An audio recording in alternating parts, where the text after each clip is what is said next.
세상에 아이들은 꽃으로도 때리지 말라는 그런 말이 있잖아요. 그런데 이런 일이 벌어졌습니다. 김유진 아나운서.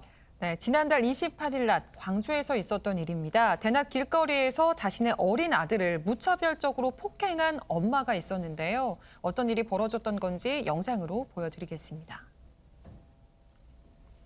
한 상가 주차장 앞 차도입니다. 차가 멈춰서고 한 남자아이가 차에서 내리고 있는데요. 도로에 서서 기웃기웃하던 이 아이를 보고는 아이 엄마도 황급히 차에서 내렸습니다. 아이는 운전석에서 내린 엄마가 다가오니까 뒷걸음질 치다가 바닥에 주저앉고 마는 모습인데요. 아이고. 엄마는 그런 아이의 모습을 보고도 아랑곳하지 않고 아이에게 주먹을 휘두르는가 하면 얼굴과 복부를 향해 발길질까지 하는 모습이었습니다. 세상에. 그렇게 맞고 쓰러진 아이에게 또다시 폭행을 하고 수차례 얼굴을 때리는 모습도 볼 수가 있었는데요.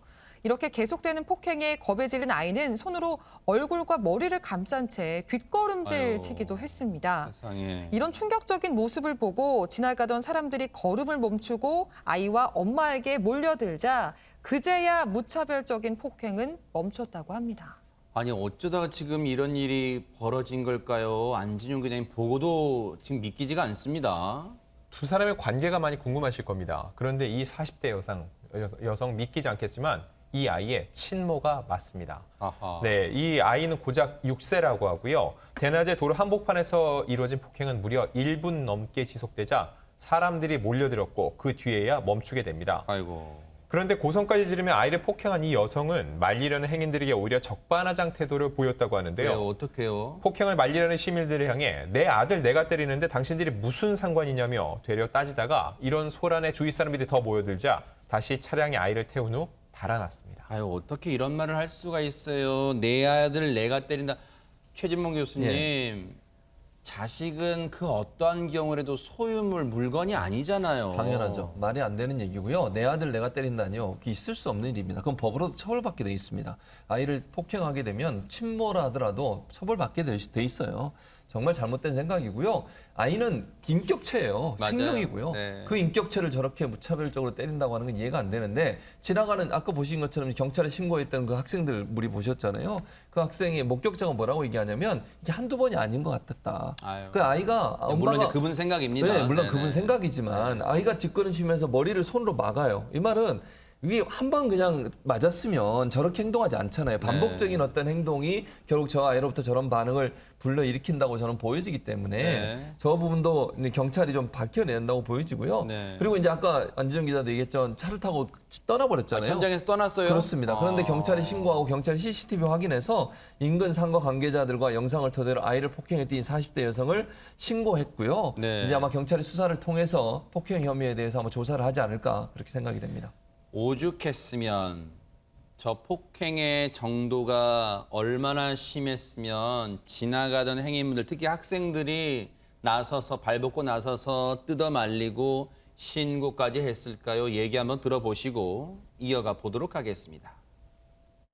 아이를 네. 눕혀놓고 발로 네. 밟은 다음에 아이가 일어나려고 하니까 거기서 또 뺨을 좀 세게 때리더라고요. 아, 아이는 계속 이제 안 맞으려고 막고 있었고 일어나서 애가 양팔로 머리를 감싸더라고요. 애를 일단 차를 타고 보내긴 했는데 이게 아직 어머니께서도 분이 아직 많이 안 풀리신 것 같고 해서 또 집 가서 또 맞을 것 같다는 생각을 해가지고 그래서 신고하게 됐습니다.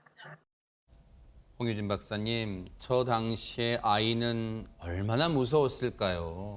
네, 지금 영상에서도 확인이 되시겠지만 지금 아이가 엄마가 이제 다가오자 뒷걸음질을 치면서 피하는 모습 혹은 이렇게 손으로 막는 모습 이런 것들을 보이는데요.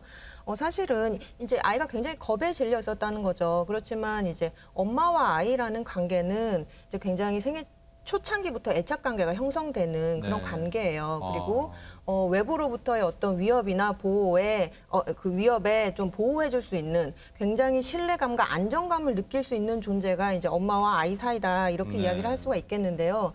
그런데 이 아이 같은 경우에는 엄마에게 굉장히 그렇게 큰 공포감을 느끼는 지금 행동이 네. 영상으로도 확인돼서 굉장히 안타깝죠. 네, 박성배 변호사님, 이제 당시에 주변에 있던 분들 신고로 경찰이 수사에 나섰을 텐데 이 해당 엄마라는 사람 일단은 조사가 시작됐을까요? 어떻습니까? 그렇습니다. 이 신고를 받고 출동한 경찰 폭행 장면이 담긴 CCTV뿐만 아니라 이 주변의 CCTV를 확인한 뒤 이 여성의 신원을 특정합니다. 그렇게 특정된 40대 여성, 경찰은 이 여성을 아동복지법 위반, 아동학대 혐의로 입건해 정확한 사건 경위를 조사하고 있습니다.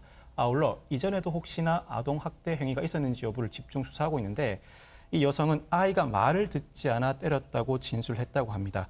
이 아동학대 사건이 여타 사건과 다른 부분은 지자체가 직접 아이를 보호 조치할 수 있다는 점입니다. 현재 아이는 친모에게서 분리돼 전문기관이 보호하고 있고 수사를 더 진행해 최종 보호 조치를 결정할 방침입니다. 홍유진 박사님, 사실 우리 어른들이요, 이 훈육이라는 미명하에 지금 이 시각에도 학대를 자행하고 있는지 모르겠습니다. 네, 지금 이제 지난해 신고된 이제 아동학대 한 3만여 건 정도 가운데서 놀랍게도 가해자가 친부모인 경우가 거의 약 24,400여 건, 그러니까 전체의 한 79%나 어머, 차지를 세상에. 했다고 합니다. 사실 이제 한국 같은 경우, 우리나라 같은 경우에는 예로부터 어떤 가부장적인 분위기나 어떤 뭐 장유 유서 이런 전통이 있어 왔기 때문에 자식이 이제 부모의 전유물이다, 소유물이다라는 이러한 좀 풍토들이 있어 왔어요. 네. 그래서 그런 미명하에 뭐 가정교육이다, 훈육이다 하면서 체벌이나 폭언이 좀 이루어지는 그런 굉장히 안타까운 현실이 있는데요. 네. 사실은 사람이 사람을 때릴 권리는 없죠. 네. 특히나 이제 꽃과 같은 아이들을 또 이렇게 체벌을 한다는 것은 어떤 교육적인 측면에서도 전혀 효과가 없어 보이고요. 특히 이제 부모로부터 어떤 보호를 받아야 되고 그러니까요. 그런 환경이라는 거 반드시 꼭 잘 생각을 해주셨으면 좋겠습니다. 네. 아이는 어떠한 경우에도 어른들, 부모들의 분풀이 대상이 아닙니다. 지금 해당 아이는 엄마와 임시로 분리 조치됐을 뿐이에요. 반드시 이 아이에 대한 울타리는 이제 우리 사회가 돼줘야겠다 이런 생각을 해봅니다.